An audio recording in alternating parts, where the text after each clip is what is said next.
Praise the lord. పునరుద్ధానుడైన యేసుక్రీస్తు నామంలో మీ అందరికీ నా శుభాభి వందనాలండి. బాగున్నారా? యేసయ్య మీ అందరినీ ఆశీర్వదించును గాక. అనుదిన వాత్సల్యత అను నేటి వాక్య ధ్యానాంశాన్ని ఉదయకాలం ధ్యానించుకుందాం రండి. పరిశుద్ధ బైబిల్ గ్రంథంలో 52వ సంకీర్తన 8వ వాక్య భాగాన్ని నేను చదువుతాను. వీలైతే బైబిల్ తెరిచి వాక్యాన్ని గమనించండి. నేనైతే దేవుని మందిరములో పచ్చని ఒలీవ చెట్టు వలె ఉన్నాను. ఆమేన్.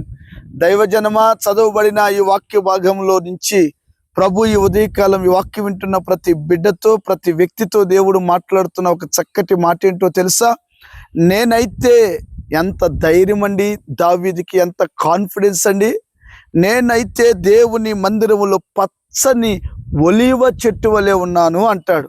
ఈ ప్రాంతానికి వచ్చి ఏమండి, ఈ చెట్లు, ఈ పాడేరు, అరుకు, ఎప్పుడు ఇక్కడ పచ్చని వాతావరణం అండి. ఈ ఎప్పుడు కూడా ఇక్కడ చల్లదనంగా ఉంటుంది. హైదరాబాద్లో భయంకరమైన ఎండలో, ఏమండి వైజాగ్లో, ఇటు కాకినాడలో భయంకరమైన ఎండలో, కానీ ఇక్కడ చూడు, ఈ ప్రాంతాల్లో ఎప్పుడు పచ్చదనం. ఏంటంటే ఈ ప్రాంతంలో ఎప్పుడు కూడా ఎక్కువగా చెట్లు ఉంటాయి. ఏమండి, ఈ వాతావరణం అంతా కూడా చల్లగా ఉంటుంది. అందుకనే ఈ ప్రాంతం అంతా కూడా పచ్చని ఒక ఏదేను తోటగా ఉంటుంది. నేనంట, దావీదు ఎందుకు నేనైతే దేవుని మందిరములో పచ్చని ఒలీవ చెట్టు వలె ఉన్నానన్నాడు? ఎండిపోయిన చెట్టు అనలేదు, నలిగిపోయిన చెట్టు అనలేదు, విరిగిపోయిన చెట్టు అనలేదు, పచ్చని చెట్టు అన్నాడు. ఈ పచ్చదనాన్ని చూస్తే ఎవడైనా కారు ఆపాల్సిందే, అటు ఒక లుక్ వేయాల్సిందేనే కదండి. నేనేమంటానంటే, దావీదు ఎందుకు దేవుని మందిరములో పచ్చని ఒలీవ చెట్టు వలె ఉన్నాడో తెలుసా బిడ్లారా? ఆ కింద వాక్యాన్ని మీరు చదివితే, నేనైతే యెహోవా యందు నమ్మిక ఉంచి ఉన్నాను. ఆమేన్. దేవునికి స్తోత్రం. ఆయన పచ్చదనంగా ఉండడానికి గల కారణం ఏంటో తెలుసా? అతడు పచ్చదనంగా అభివృద్ధి చెందడానికి కారణం ఏంటో తెలుసా? అతడు దేవుని యందు నమ్మిక ఉంచాడు.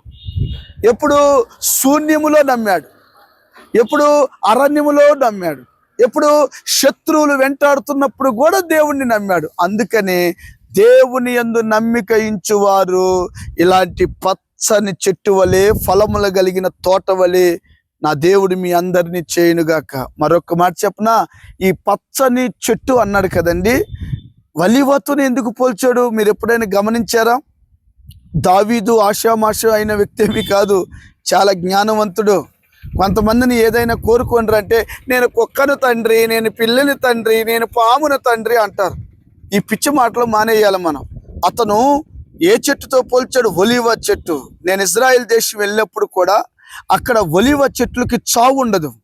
స్టిల్ నౌ, ఇప్పటి వరకు కూడా 2025 years బ్యాక్ యేసు ప్రభు చేసిన ఏదేను ఆ తోటలో కూడా, ఆ గెస్తెమనే తోటలో కూడా ఇవన్నీ ఉన్నాయండి. అంటే దానికి ఏమీ లేదు, చావు లేదు. నా దేవుడు ఉద్దేశం ఏంటి తెలుసా? ఒక వ్యక్తిని ఆశీర్వదిస్తే భూమి ఆకాశము గతించు వరకు ఆ వ్యక్తి పేరు స్థిరస్థాయిగా నిలిచి ఉండును గాక. మీరు కూడా దేవుని యందు నమ్మకం ఉంచండి, దేవుని మీద ఆధారపడి నడవండి. నా దేవుడు దావీదుని పచ్చని చెట్టుగా దీవించినట్టు మీ అందరినీ ఆశీర్వదించునుగాక. Thank you. God bless you. తలలు వంచండి, చిన్న ప్రార్థన చేస్తాను. ప్రేమ కలిగిన మహాపరిశుద్ధుడా, దావీదు లాంటి ఆ నమ్మకత్వాన్ని నాకు మాకు దయచేయమని యేసు నామమున అడుగుచున్నాం తండ్రి. ఆమెన్. God bless you. ఒకసారి చూడండి ఈ ఆహ్లాదకరమైన ఈ వాతావరణాన్ని, చాలా బ్యూటిఫుల్గా ఉంది ఈ సీనరీ. మరి మీరు వచ్చి చూడగలుగుతారో లేదో తెలియదు, కానీ ఇది చాలా బాగుంది. అందుకనే మీకు ఇక్కడ ఒక వీడియో చేయాలని ప్రభు నన్ను ప్రేరేపించారు. God bless you.